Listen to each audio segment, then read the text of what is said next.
Les archives de Radio Espérance. Vous aime, ô mon Dieu, et mon seul désir est de vous aimer jusqu'au dernier soupir de ma vie, jusqu'au dernier soupir de ma vie. Causerie avec un prêtre. Des émissions enregistrées au studio de Radio Espérance au sanctuaire de Ars. Une émission donnée le 3 mars 2017.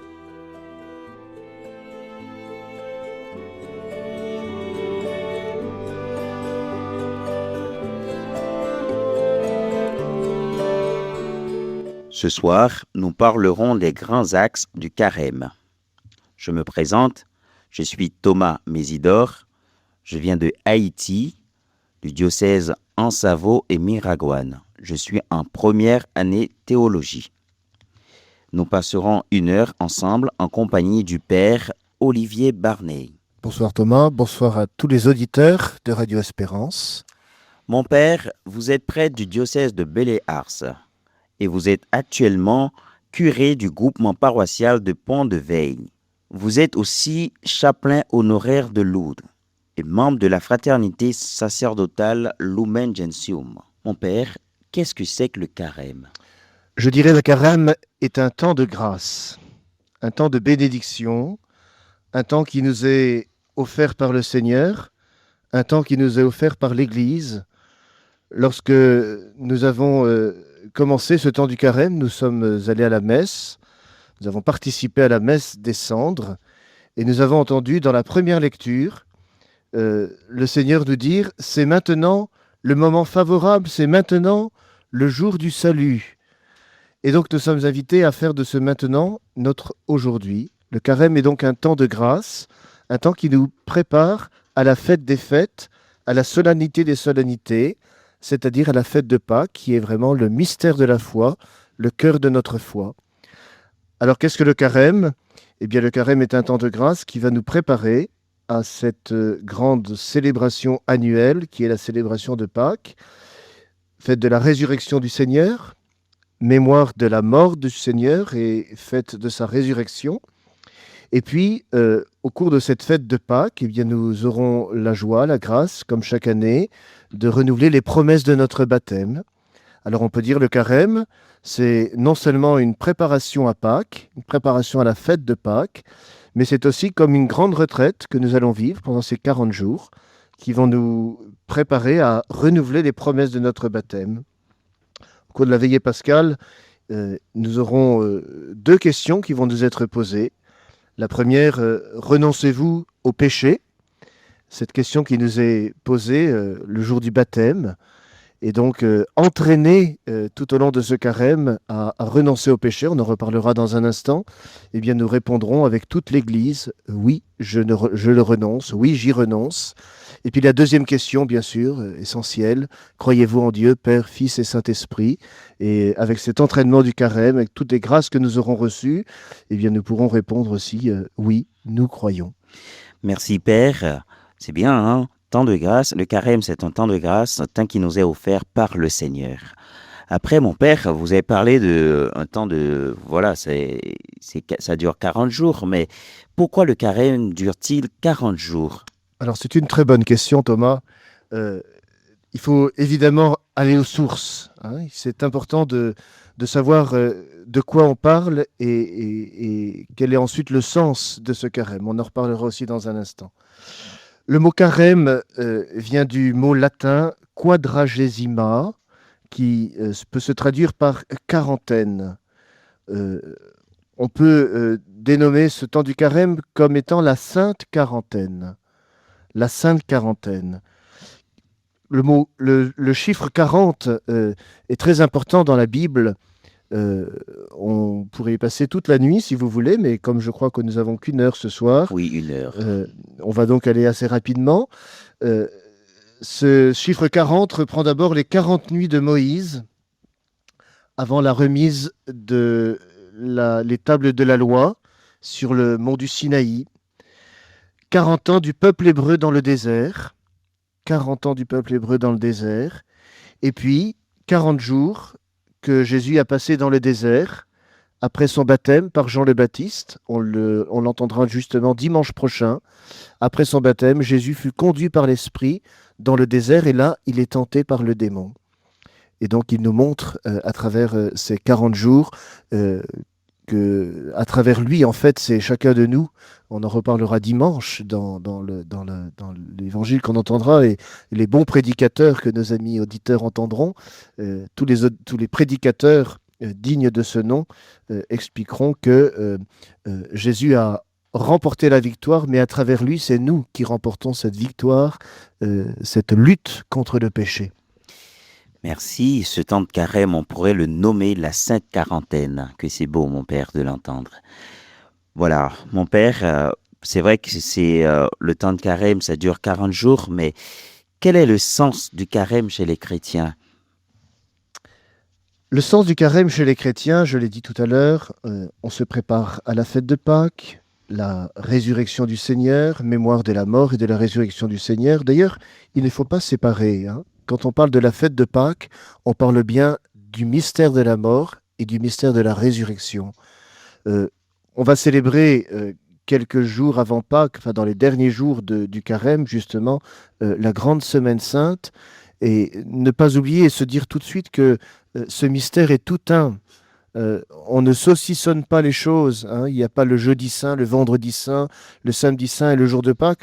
En fait, ce n'est qu'un seul et même mystère, hein. Tout est célébré dans ce tridium pascal. Et d'ailleurs, nous parlons de la fête de Pâques avec un S à la fin du mot Pâques, hein. Ce n'est pas la Pâque juive. Ça, la Pâque juive, c'est un événement qui est passé, alors que la fête de Pâques se renouvelle et se renouvelle, oui, chaque année. Alors, le sens de ce carême, préparation à la fête de Pâques, préparation à ce que nous puissions renouveler les uns les autres, les promesses de notre baptême. J'ai envie, dans ce carême 2017, de donner à nos amis auditeurs, une parole de Dieu, un verset de psaume qui pourrait accompagner ce carême. Je vous le donne un petit peu comme fil d'or, comme trame de ce carême. Ce verset de psaume serait « Je rendrai grâce au Seigneur en confessant mes péchés ». D'abord, vous redire que le carême, je l'ai dit dès l'introduction de cette causerie, le carême n'est pas un temps de tristesse. Alors c'est vrai que il y a la couleur violette que le prêtre a revêtue depuis mercredi. On l'observe dans nos églises, ce sont les règles de l'Église, hein, de l'Église universelle. Pendant le carême, il n'y a pas de fleurs. Aucune fleur, aucune plante verte dans les églises. Il n'y a pas d'orgue, il n'y a pas de musique. L'orgue n'est là que pour accompagner le chant liturgique. Il n'y a pas d'Alléluia, qui est le chant pascal par excellence. Il n'y a pas de Gloria. C'est vrai qu'il y a une certaine austérité dans nos liturgies. Pour autant, le carême est un temps de grâce, parce que nous allons nous convertir. Enfin, il nous est donné ce temps de nous convertir. Et donc, ce sens du carême, eh bien, c'est précisément de faire une opération, j'ai envie de dire une opération chirurgicale dans les profondeurs de nos âmes, dans les profondeurs de notre cœur, pour libérer en nous l'homme nouveau que le Christ vient refaire et vient renouveler dans la grâce de sa Pâque. Voilà, merci beaucoup, mon père. Et pour continuer, nous allons continuer surtout parce que en début, pour commencer à la première question, vous avez parlé que le carême a commencé le mercredi. Oui, mercredi les cendres. Et pourquoi le carême commence par le mercredi les cendres, en fait? Alors, tout bon chrétien prend son calendrier et regarde qu'effectivement, si le carême a commencé mercredi et s'achève le jour de Pâques, on va vite s'apercevoir qu'il dure en fait 46 jours. Alors on va nous dire, on nous a menti. Oui, parce que c'est 40. Que se passe-t-il? Normalement, c'est 40. Ouais. Et bien justement, pour nous rappeler que le dimanche reste le jour de la résurrection. Le dimanche, nous faisons mémoire, chaque dimanche, de la résurrection du Seigneur. Le dies Domini, c'est-à-dire ce jour où le Christ est ressuscité d'entre les morts. Et donc, nous restons toujours dans l'ambiance du carême, mais le dimanche est offert aux chrétiens comme une miséricorde que Dieu nous fait. On ne s'appelle pas Jésus, nous ne sommes pas Jésus, le monde est sauvé, c'est fait. En revanche, nous participons d'une certaine manière à ce sacrifice de Jésus. Et donc, chaque dimanche, par miséricorde, eh bien, l'Église nous donne ce jour consacré au Seigneur pour souffler un peu, pour nous relâcher. D'ailleurs, on l'entend dans les lectures du dimanche, lorsque nous prions l'office du bréviaire, ce que nous faisons nous autres prêtres et les religieux, mais aussi les laïcs peuvent prier l'office du bréviaire. On entend cette parole de Dieu qui va retentir tous les dimanches matins de carême au livre de Néhémie. « Ce jour est consacré au Seigneur votre Dieu. Ne prenez pas le deuil, ne pleurez pas. Ce jour est consacré à notre Dieu. Ne vous affligez pas, la joie du Seigneur est votre rempart. » Alors si nous sommes invités au jeûne et au sacrifice tous les jours de la semaine, le dimanche, excusez-moi d'être un peu direct, c'est pas le moment. Le dimanche, nous sommes là pour honorer le Seigneur, nous sommes là pour sanctifier le jour du Seigneur, et donc nous nous réjouissons du jour du Seigneur et de la résurrection. Et donc si on enlève le dimanche, eh bien vous vous apercevez bien que le carême dure bien 40 jours, jusqu'à la veillée pascale. Le temps du carême s'achèvera au moment même où nous commencerons la célébration de la veillée pascale, c'est-à-dire le samedi soir, avant Pâques, la veille de Pâques.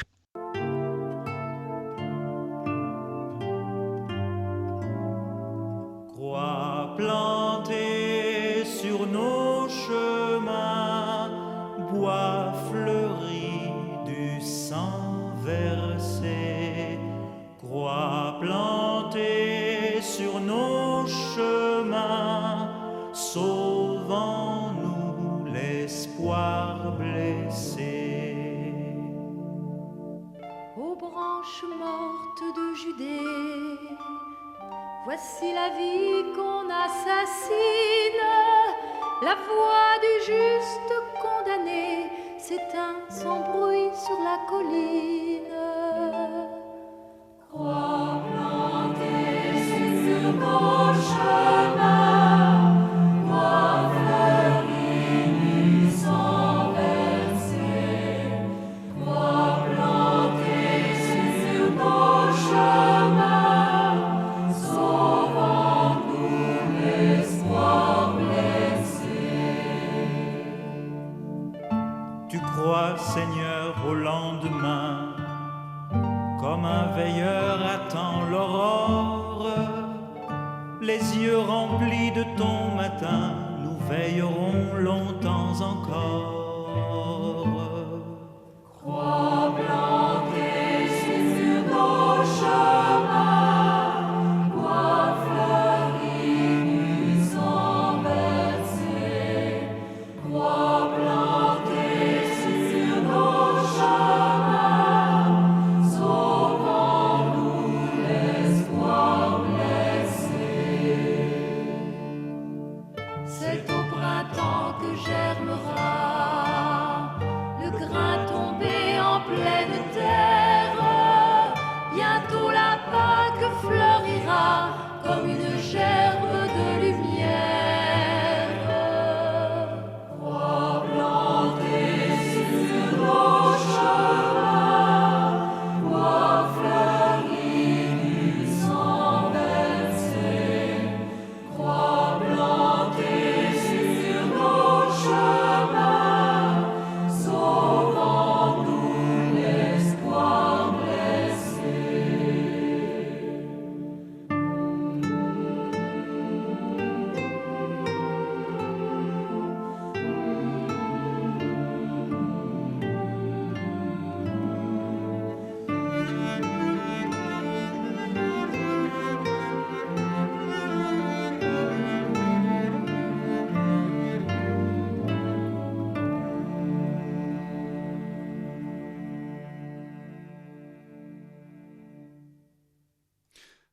Vous écoutez une émission Causerie avec un prêtre, enregistrée le 3 mars 2017.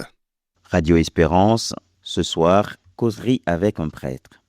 Alors, mon père, nous en étions euh, au mercredi les cendres. Que symbolisent les cendres dans la liturgie? Les cendres, d'abord, viennent de nos rameaux. C'est-à-dire que les rameaux que nous avons bénis, les rameaux de l'an dernier, sont apportés, sont brûlés, en tout cas, sont brûlés soit par les fidèles, soit par la paroisse. Et avec ces rameaux, nous faisons les cendres. Le symbole des cendres, eh bien, les cendres, qu'est-ce que c'est? Les cendres, c'est de la poussière, hein. Et de la poussière, eh bien, ça veut, par ce symbole fort, l'Église veut nous signifier que, au fond, devant Dieu, nous ne sommes rien. Nous ne sommes que poussière. Et d'ailleurs, il y a dans la liturgie de l'Église, la liturgie nous propose de donner deux phrases au choix. Soit convertissez-vous et croyez à l'Évangile, soit souviens-toi que tu es poussière et que tu retourneras en poussière. Au fond, ce symbole des cendres nous rappelle que nous sommes nés de Dieu et que nous retournerons à Dieu. Et que finalement, tout au long de ce carême, nous n'aurons de cesse que nous recentrer sur l'essentiel, c'est-à-dire nous recentrer sur Dieu. On aura beau faire tout ce qu'on veut, on va pouvoir mettre en place des belles choses. L'essentiel, c'est pas ce qu'on va faire. L'essentiel, c'est le cœur que nous allons mettre dans ce que nous allons faire. Ça rappelle d'ailleurs ce que nous dit saint Paul, hein. Nous ne serons pas jugés sur ce que nous avons fait, mais nous serons jugés sur l'amour. On peut rajouter sur l'amour que nous aurons mis dans ce que nous aurons fait. Merci, mon père. Alors, il est vrai qu'on a parlé des cendres, on a expliqué qu'est-ce que c'est que le carême et quel est le sens du carême chez un chrétien, mais comment pratique-t-on le carême normalement? Parce que c'est vrai que tout à l'heure, vous avez dit c'est un temps de grâce, c'est un temps qui nous est offert par le Seigneur, c'est renoncer au péché, mais normalement, comment pratiquer ce temps de carême? Parce qu'il y a beaucoup de choses à faire. Est-ce que l'Église nous donne, l'Église nous met sur un chemin, nous donne quelque chose pour vivre ce temps de carême? Alors, soyons clairs, le carême paraît complètement démodé à notre monde. C'est totalement anticonstitutionnel, on peut dire, hein. Il y a quelque chose d'anachronique, c'est vrai. Au moment où la nature commence à s'éveiller, eh bien, il semblerait que les chrétiens, eux, rentrent dans une espèce de léthargie, dans une espèce de silence, dans une espèce de mort à soi-même. Et pourtant, nous marchons vers la vie. Nous allons vers la vie. Je crois vraiment que la liturgie de l'Église est très parlante. Il faut beaucoup aimer la liturgie et scruter les textes de la liturgie de l'Église. Et en fait, il faut reprendre, et j'invite nos frères et sœurs auditeurs, auditrices, à reprendre très sérieusement par exemple, entre autres, l'évangile que nous avons médité au jour des cendres. Et ce jour des cendres, nous lisons l'évangile de saint Matthieu. Et en fait, dans cet évangile, eh bien, Jésus nous donne les 3 axes du carême, c'est-à-dire les 3 piliers, les 3 fondamentaux du carême. D'abord, Jésus commence. Quand tu fais l'aumône, ne fais pas sonner de la trompette devant toi comme ceux qui se donnent en spectacle dans les synagogues et dans les rues pour obtenir la gloire qui vient des hommes. Amen, je vous le déclare, ceux-là ont reçu leur récompense. Mais toi, quand tu fais l'aumône, que ta main gauche ignore ce que fait ta main droite, afin que ton aumône reste dans le secret. Et il y a une promesse extraordinaire, à chaque fois, comme un refrain qui revient. Ton Père voit ce que tu fais dans le secret, il te revaudra. Premier axe du carême, alors, l'aumône, le partage. Nous sommes dans une société hyper, comment dirais-je, qui ne manque de rien. Nous avons tout dans notre société. Et peut-être que pendant ce carême, eh bien justement, l'Église nous invite à reprendre conscience des richesses que nous avons, des biens que nous avons, pour pouvoir les partager aux autres. Pourquoi ? Eh bien, parce que c'est un peu la question du sens dont on parlait tout à l'heure. nous regardons, nous avons sous les yeux, nous avons Jésus qui a donné sa vie pour nous. Dans quelques jours, dans quelques semaines, nous allons célébrer la mort de Jésus. Jésus a donné sa vie pour nous, alors il est tout à fait normal et constitutif de l'être chrétien, et bien que nous aussi nous donnions notre vie pour les autres et que nous donnions aussi de notre superflu. Pendant ce carême, nous allons donc être amenés à voir un peu dans notre vie ce que nous avons de superflu et peut-être le transmettre à ceux qui sont autour de nous et qui sont dans le besoin. Et là, nous avons dans l'Église un certain nombre d'associations, de mouvements qui nous sollicitent, particulièrement pendant le temps du carême. Je pense à l'aide à l'Église en détresse, je pense à l'œuvre des chrétiens d'Orient. Je ne sais pas si j'ai le droit de faire de la publicité ici sur Radio Espérance. Vous avez le droit, mon père. Et plein d'autres associations, Caritas. Caritas International, voilà. Donc, soyons attentifs. Je crois peut-être nous, particulièrement en France, nous pouvons, selon nos moyens, bien sûr, hein, mais nous pouvons partager avec ceux qui sont plus dans le besoin. Le deuxième axe, on continue ? Oui. Le deuxième axe, se retrouve toujours dans l'Évangile. Et quand vous priez, dit Jésus, ne soyez pas comme ceux qui se donnent en spectacle, ils aiment à se tenir debout dans les synagogues. Quand ils prient, amen, je vous le déclare, ceux-là ont touché leur récompense. Mais toi, quand tu pries, retire-toi dans ta pièce la plus retirée, ferme ta porte et prie ton Père qui est présent dans le secret. Ton Père voit ce que tu fais dans le secret, il te le revaudra. Deuxième axe, donc, la prière. Premier, le partage, l'aumône. Deuxième, la prière. La prière est essentielle. Nous avons dans le catéchisme de l'Église catholique, au premier chapitre du catéchisme concernant la prière, nous avons cette sentence un peu forte où il nous a rappelé « Celui qui prie se sauve certainement ». Et le catéchisme poursuit « Celui qui ne prie pas se damne certainement ». Et le catéchisme poursuit « On vit comme on prie et on prie comme on vit ». Pendant ce temps du carême, nous allons donc nous entraîner à la prière. Je vous ai dit tout à l'heure que le modèle de ce carême, c'est évidemment Jésus qui se retire dans le désert. Et dans le désert, qu'est-ce qu'il fait ? Eh bien, Jésus prie. Et nous voyons bien aussi à travers toute la vie de Jésus que toutes les grandes actions de Jésus, toutes les grandes décisions de Jésus, eh bien, sont au préalablement sont préparées par un temps de prière.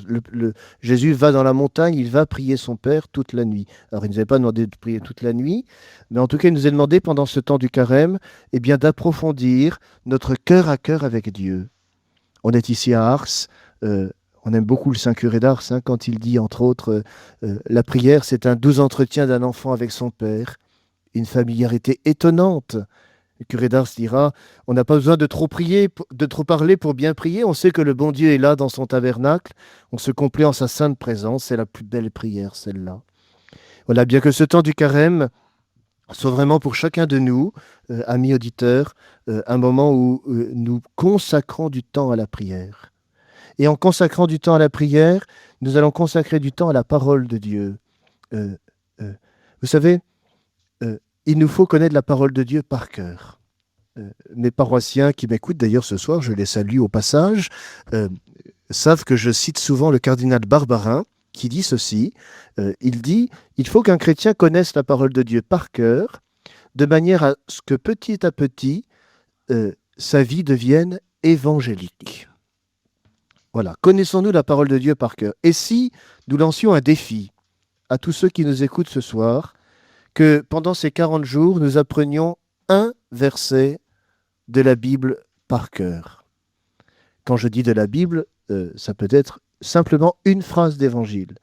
Vous vous rendez compte, ce soir, je ne sais pas combien nous écoutent, mais on pourrait se dire, chacun d'entre nous, nous prenons cette ferme décision d'apprendre une phrase d'évangile par cœur jusqu'à Pâques. Ça veut dire que le jour de Pâques, nous aurons appris 40 versets de la Bible par cœur. Alors, c'est peu, mais c'est déjà pas mal. Oui, c'est déjà pas mal. Hein ? Voilà, donc profitons de ce carême. C'est un effort tout simple. S'il y en a qui avaient des soucis pour choisir un effort, je vous en donne un en live, en direct.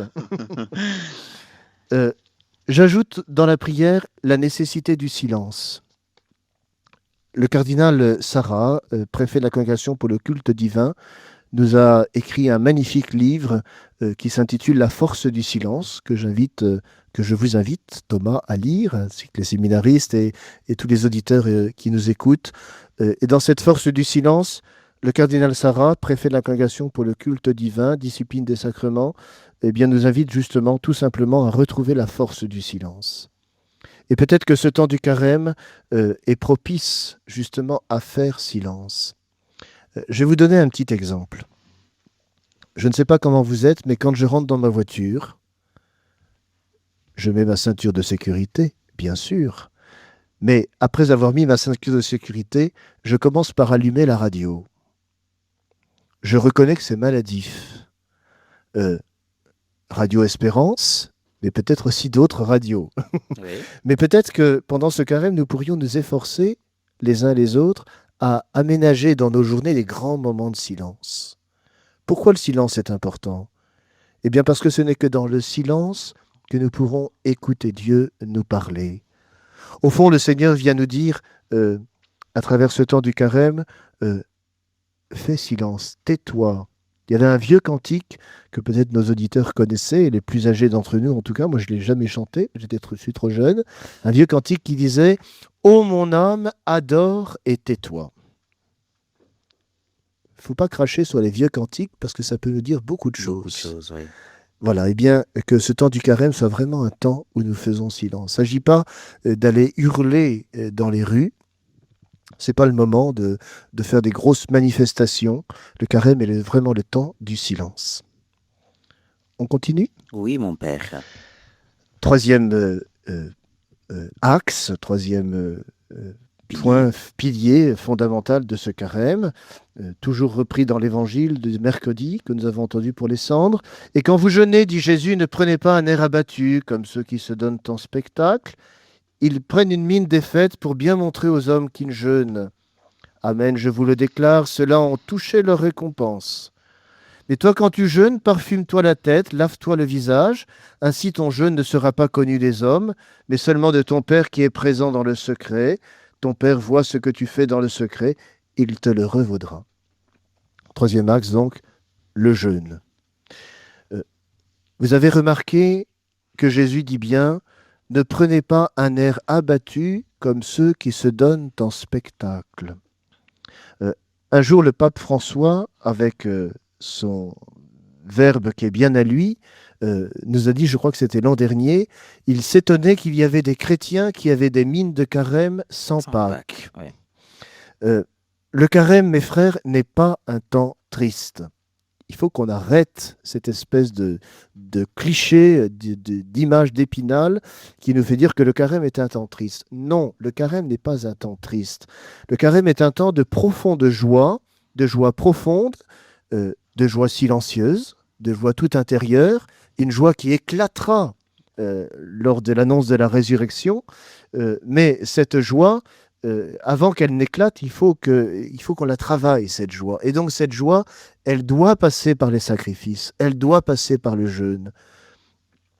Là encore, permettez-moi de redonner le sens, parce que j'entends ici ou là, le carême, il faut faire ceci, le carême, il faut faire cela. Il y aurait tout un tas de règles qu'il faudrait mettre en place. Mais, mes frères, lorsque nous vivons le carême, nous le vivons en regardant le Christ. Pourquoi je vais jeûner ? Pourquoi je vais faire des sacrifices ? Parce que le Christ a donné sa vie pour moi. Il a souffert des souffrances indicibles. Je ne sais pas, Thomas, si vous avez vu ce beau film, et nos amis auditeurs, ce beau film de la Passion de Mel Gibson. Oui. Un film absolument extraordinaire, prophétique, dira d'ailleurs Saint Jean-Paul II ou Benoît XVI, qui l'ont vu tous les deux. Et dans ce film, on voit Jésus qui tombe sur le chemin de la croix, et le visage ensanglanté. Et l'auteur, Mel Gibson, à ce moment-là, met dans la bouche de Jésus rencontrant sa mère, il met cette parole extraordinaire, « Vois, je fais toutes choses nouvelles ». Voilà, le carême, tous ces sacrifices que nous allons mettre en place, nous le faisons parce que Jésus a tellement souffert pour nous. On ne se rend pas compte de la manière avec laquelle Jésus a souffert pour nous. Alors, puisque Jésus a tellement souffert pour nous, puisqu'il a porté nos péchés, puisqu'il a été crucifié, parce qu'il a versé des larmes de sang au jardin de Gethsémani, est-ce que ça vaut pas le coup que nous fassions des petits sacrifices? J'ai dit à mes paroissiens encore dimanche dernier, si on nous dit pendant le carême de ne pas manger de chocolat, juste parce qu'il ne faut pas manger de chocolat, alors excusez-moi, mais comme je suis un petit peu têtu, si c'est que ça, j'en mangerai le double. Mais, si on me demande de ne pas manger de chocolat parce que Jésus a souffert pour moi, alors d'accord, je suis prêt à faire ce sacrifice, mais là encore, mes frères, enfin, pardonnez-moi le verbe un peu clair, mais nous ne sommes pas musulmans. Ce qui veut dire que nous ne sommes pas axés sur la nourriture. Le carême, c'est pas simplement ne pas manger, ne pas boire ceci, ne pas manger cela. Il y a tellement de jeûnes que nous pouvons mettre en place. Je pense par exemple à Internet. Je pense au temps que nous passons sur les réseaux sociaux. Moi le premier. Je pense à ce temps que nous passons au téléphone. Mes fidèles qui me connaissent savent qu'on pourrait me greffer mon téléphone à l'oreille. Mais combien de temps passons-nous au téléphone? Et si nous jeûnions de téléphone? Et si nous jeûnions d'Internet? Et si nous jeûnions de télévision? Qu'est-ce que nous regardons à la télévision? Bon, voilà, on pourra en parler pendant encore des heures et des heures, mais je vois qu'on me fait signe. Oui, me faut il y a une abréger, question, mon oui. père, une question qui vient de Aurélie, qui est à Bourg-en-Bresse. Pourquoi on ne dit plus aujourd'hui faire ses Pâques? Expression qu'on utilisait jadis de façon courante. Faire ses Pâques veut dire aller à la messe de Pâques. Donc la question c'est pourquoi on ne dit plus aujourd'hui faire ses Pâques? Alors d'abord, je réponds à Aurélie que l'expression est toujours là. Faire ses Pâques, ça fait partie des vocabulaires traditionnels de l'Église. Faire ses Pâques revenait à se confesser une fois par an, c'est-à-dire pour Pâques, et communier. Voilà, ça c'était, je dirais, c'est le strict minimum que le chrétien puisse faire. Alors, ici, on pense à tous ceux qui sont empêchés. Hein, je pense aux malades, je pense à toutes ces personnes qui sont empêchées de venir à la messe. Voilà, mais il est bon qu'au moins une fois par an, elles puissent recevoir le sacrement de réconciliation et pouvoir se communier. Mais faire ses Pâques, c'est le minimum. C'est minimum syndical. Je pense que quand on est chrétien, quand on est un vrai chrétien, pas un chrétien à moitié, pas ces espèces de croyants non pratiquants, il n'y a aucune accusation dans mes propos, mais reconnaissons que si je suis croyant, je vais à la messe tous les dimanches, comme un amoureux, comme un couple. Si l'époux ne dit pas à son épouse tous les jours, ou presque, ou souvent, ou régulièrement en tout cas, je t'aime, forcément, l'amour va se dessécher.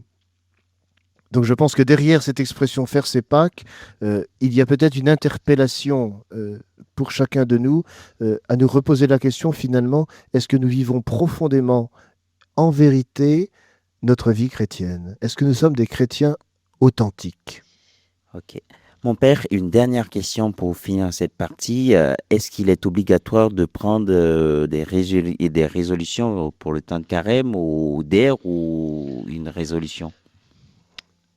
Alors, le mot obligatoire fait trembler, bien sûr, mais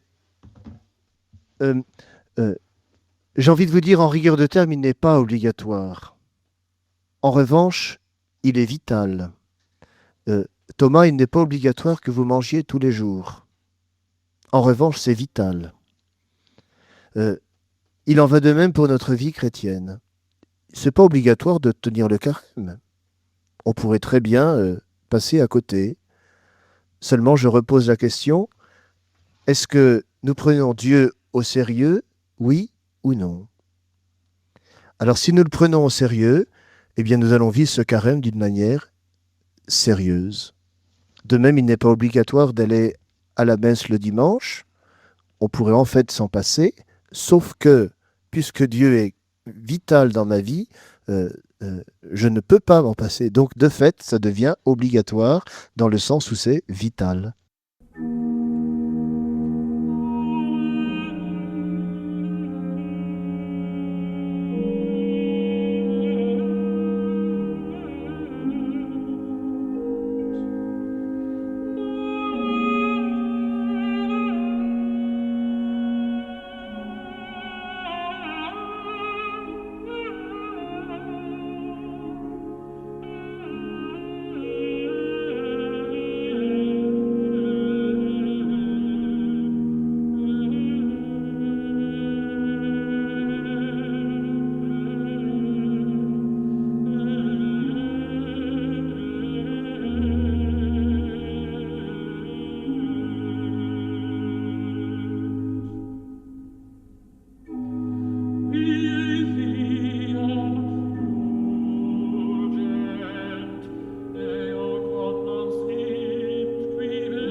Vous écoutez une émission Causerie avec un prêtre, enregistrée le 3 mars 2017. Alors mon père, nous en étions au carême et maintenant, vous avez parlé de renoncement au péché, mais renoncement au péché, comment renoncer au péché? Et puis après, est-ce que l'Église a un sacrement pour nous aider, comment dire, à trouver le pardon de Dieu? Donc, d'abord, la première question, c'est si l'Église a un sacrement pour nous aider à trouver le pardon de Dieu. Donc, quelle est l'origine de ce sacrement? Tout à l'heure, je vous ai invité à ce verset du psaume 31 qui dit « Je rendrai grâce au Seigneur en confessant mes péchés ». Bien sûr, le carême est un temps où, à travers tous les axes que je vous ai donnés, que je vous ai rappelés tout à l'heure, nous sommes invités à recevoir d'une manière particulière le sacrement du pardon. Pourquoi le sacrement du pardon? Eh bien parce que le sacrement du pardon, on pourrait en parler là encore pendant des heures et des heures, mais pour faire bref, le sacrement du pardon est un cadeau de Pâques. On peut se poser la question, quand est-ce que Jésus nous donne le sacrement du pardon? Eh bien, il nous le donne le soir de Pâques. Lorsque Jésus va dire à ses apôtres, recevez l'Esprit Saint. Tous ceux à qui vous remettrez les péchés, ils lui seront remis. Tous ceux à qui vous pardonnerez les péchés, ils leur seront pardonnés. Et c'est pas pour rien d'ailleurs que le saint pape Jean-Paul II a fait du dimanche in albis, c'est-à-dire le dimanche après Pâques, le dimanche de la miséricorde, la fête de la miséricorde. Et donc, puisque ce sacrement du pardon est un cadeau pascal, puisque le sacrement du pardon nous remet en communion avec Dieu, puisque le carême nous propose, nous invite, nous prépare plutôt à renouveler les promesses de notre baptême, quel est le meilleur moyen pour retrouver la grâce de notre baptême? Eh bien, c'est le sacrement du pardon. Voilà, donc ce sacrement du pardon, nous sommes donc invités à le vivre, je dirais à le vivre avant Pâques, mais à le vivre pendant tout ce temps du carême. Je proposais à mes fidèles, mercredi des cendres, je me permets de le donner ici par la radio. En fait, je disais à mes fidèles, et si nous recevions ce sacrement du pardon 3 fois avant Pâques? Une première fois dans les jours qui viennent, c'est-à-dire dans la première semaine du carême. Pourquoi? De manière à nous préparer à avoir un cœur pur, pour que le Seigneur puisse travailler en profondeur, au plus profond de notre cœur, au plus profond de notre âme, dans ce grand temps du carême qui nous est donné et qui nous est proposé de vivre comme une retraite, finalement. Nous partons au désert avec le Seigneur. Il y a un cantique qu'on chantera peut-être dimanche dans nos différentes paroisses. Seigneur, avec toi, nous irons au désert et nous fêterons notre Pâques au désert. Nous irons au désert avec toi. Voilà, et bien pendant tout ce temps du carême, vivons-le comme une retraite. Et si nous voulons que Dieu agisse dans notre cœur, alors pourquoi ne pas recevoir le sacrement du pardon tout de suite? On est à Ars, je cite encore le Saint curé d'Ars, le bon Dieu ne peut rien refuser à une âme pure.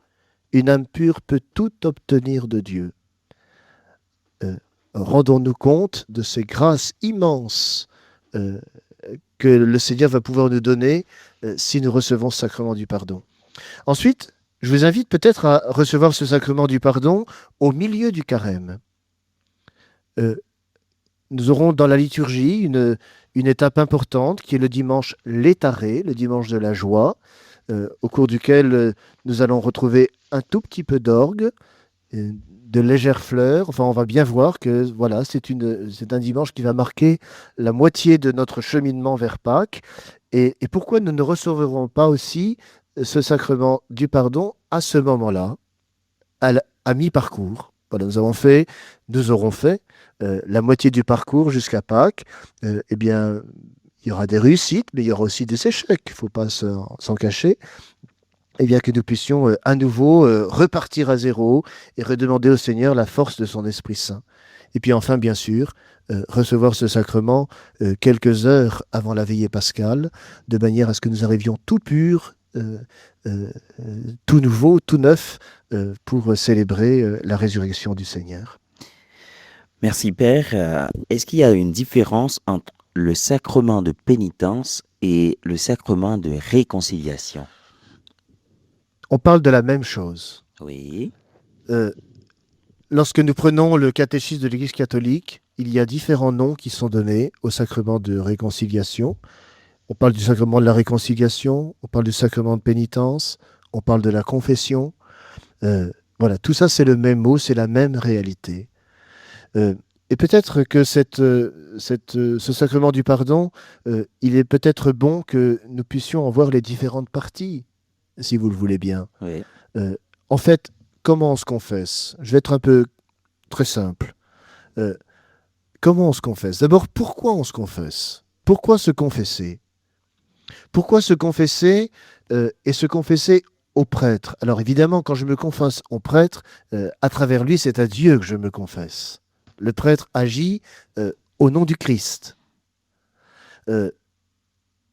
Pourquoi je me confesse? Parce que Jésus lui-même l'a demandé. C'est Jésus qui a institué ce sacrement du pardon. C'est pas l'Église qui est arrivée, c'est pas le pape François, un beau matin en se lavant les dents, s'est dit tiens, on va inventer le sacrement du pardon. Non, Dieu, le Seigneur a bien voulu ce sacrement. Et ce n'est que en recevant le sacrement du pardon par la bouche du prêtre, par l'intermédiaire du prêtre, que nous recevons effectivement le pardon de Dieu. je voudrais souligner ici l'importance de l'aveu. L'aveu est très important parce que nous sommes des hommes, nous avons besoin de dire les choses, nous avons besoin de prononcer une parole, besoin de prononcer notre péché et entendre le prêtre au nom du Christ nous dire Ego te absolvo, je te pardonne tous tes péchés au nom du Père, du Fils et du Saint-Esprit. Merci, Oui. mon père. Excusez-moi, parce que là, il y a deux questions. La première, c'est quel est le sens des mots jeûne et abstinence? Donc, on revient sur le carême. Et cette question est posée par Tanguy de Manzia. Et puis la deuxième question, est-ce qu'on doit se confesser avant de communier? Alors, le mot jeûne et abstinence. Voilà, le mot jeûne, eh bien en fait le jeûne, peut-être la question c'est plutôt, je vois le sens des mots jeûne et abstinence, pourquoi on le fait? Je pense que tout le monde sait ce qu'est le jeûne, tout le monde sait ce qu'est l'abstinence. Peut-être redire, hein, lorsqu'on parle du jeûne, l'Église demande que nous prenions un seul repas dans la journée. Voilà, ça c'est le jeûne. Un repas complet.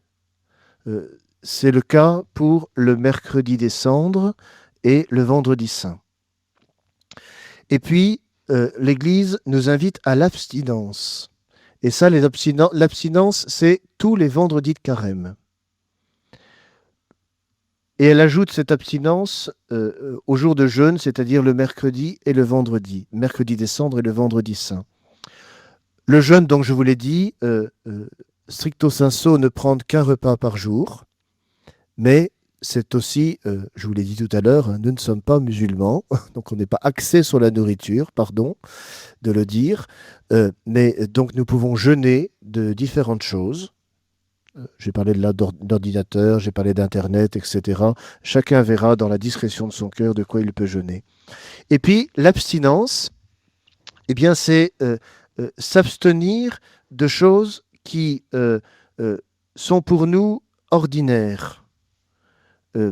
Ces petits plaisirs ordinaires que nous pouvons prendre, qui ne sont pas mauvais en soi, mais que nous pouvons très bien abandonner l'espace d'une journée.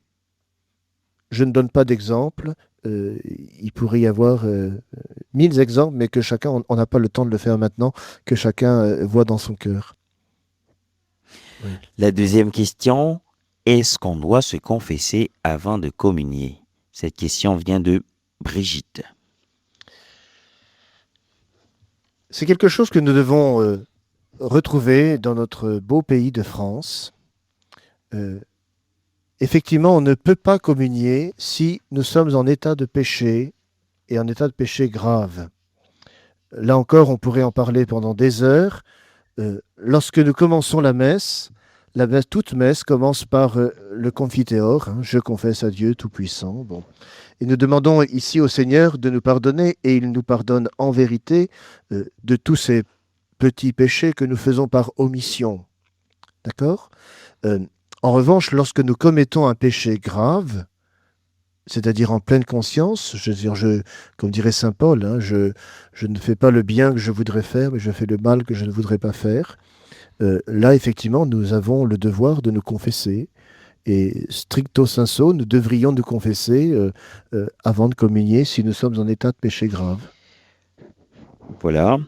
Après, là, mon père, nous allons continuer encore sur le sacrement de réconciliation. Est-ce qu'on a besoin d'un prêtre pour trouver le pardon de Dieu? Oui, je vous l'ai dit tout à l'heure, parce que Jésus l'a voulu ainsi. Pourquoi ? Parce que d'abord, Jésus a donné pouvoir à ses apôtres et donc à ses prêtres de pardonner les péchés en son nom. Hein, ça, c'est un enseignement fort du Concile Vatican II que nous devons tenir. Hein. Le Concile nous dit, dans Sacrosanctum Concilium, décret sur la liturgie, quand un prêtre baptise, c'est Jésus qui baptise. Quand un prêtre confesse, c'est Jésus qui confesse, ainsi de suite, de tous les sacrements. Et donc, nous avons besoin, dans notre incarnation Nous avons besoin d'entendre et nous avons besoin de verbaliser. Permettez-moi de vous citer, de vous donner un petit témoignage que certains d'entre vous ont déjà entendu. Un événement qui se passe pendant la guerre de 39-45. Un jeune soldat allemand, la scène se déroule dans un camp de concentration nazi. Un jeune soldat allemand engagé dans les SS est sur le point de mourir, broyé par un obus. Il a été transporté à l'hôpital, son visage est devenu invisible sous les pansements, il va mourir. Bouleversé par les crimes qu'il a commis, il veut les avouer pour les expier et mourir en paix. Il demande que ce soit un déporté juif qui entende sa confession, car c'est contre les juifs qu'il a commis ces crimes. Un juif lui-même condamné à mort est donc dépêché dans le camp. Il vient et il écoute la confession du jeune SS au pied du lit. Celui-ci raconte l'horreur dans tous ses détails et il achève « Je suis ici foudroyé avec ma faute. Pendant les dernières minutes de ma vie, vous êtes près de moi. Je ne sais pas qui vous êtes. Je sais seulement que vous êtes juif et c'est assez. Je sais ce que je vous demande beaucoup, presque trop, mais sans réponse, je ne peux pas mourir en paix. »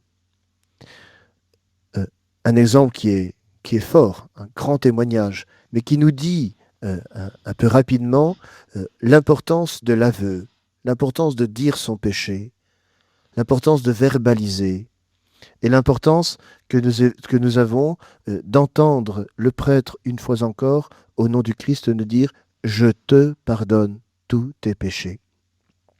Je voudrais tellement, chers amis auditeurs, que vous entendiez ce soir cet appel à la réconciliation. En fait, courons au confessionnal. Courons au confessionnal. Comme dit le curé d'Ars, encore lui, ce n'est pas l'homme qui court après Dieu, c'est Dieu qui court après l'homme. Alors si nous faisons un pas, Dieu en fera encore plus. Voilà, que vraiment ce temps du carême soit un temps où nous allons faire l'expérimentation de cette joie d'appartenir au Christ, tout entier au Christ, tout pour le Christ, et que Jésus vraiment prenne toute sa place dans notre cœur, dans notre vie. Quittons pour un temps, pour ces 7 semaines, quittons tous les grands débats politiques qui nous animent. Je suis anti-républicain, je suis ci, je suis là. C'est pas la question. La question aujourd'hui, c'est est-ce que nous appartenons au Christ? Est-ce que nous voulons suivre le Christ? Permettez-moi de vous inviter à vivre ce carême un peu en dehors du monde. Que nous soyons centrés sur le Seigneur. Mon père, 2 questions pour finir l'émission. Le sacrement de réconciliation efface-t-il vraiment nos péchés? Oui, Thomas, le sacrement de réconciliation efface nos péchés.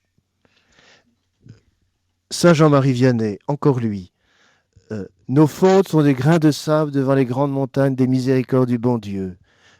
Un péché pardonné, un péché avoué est un péché pardonné, dit le curé d'Ars. On n'en parle plus, il n'existe plus, il est brûlé au feu de la miséricorde. Et pour finir, comment fait-on pour bien confesser? Est-ce qu'il y a un processus voilà. Là encore, il faudrait qu'on en parle déjà. Vous m'interrogez une question, il faut répondre en 5 minutes alors qu'il faudrait 1 heure. Vous avez 3 minutes. 3 minutes, c'est encore pire. D'abord, nous préparer à la confession. Donc le temps de faire un examen de conscience, rapidement, quels sont mes péchés par rapport à Dieu, quels sont les péchés par rapport à moi-même, et ensuite quels sont les péchés par rapport aux autres. Voilà, donc prendre le temps de regarder sa vie, de faire une relecture de vie, de faire un examen de conscience, comme on dit, pour voir quelles sont les zones d'ombre, les points sur lesquels je dois demander le pardon à Dieu. Ensuite, il s'agit d'aller voir un prêtre, et là, permettez au curé que je suis de vous dire que vous ne nous dérangez jamais. Jamais. Nous sommes d'abord et avant tout les ministres de la miséricorde. Tout le reste n'a aucune importance.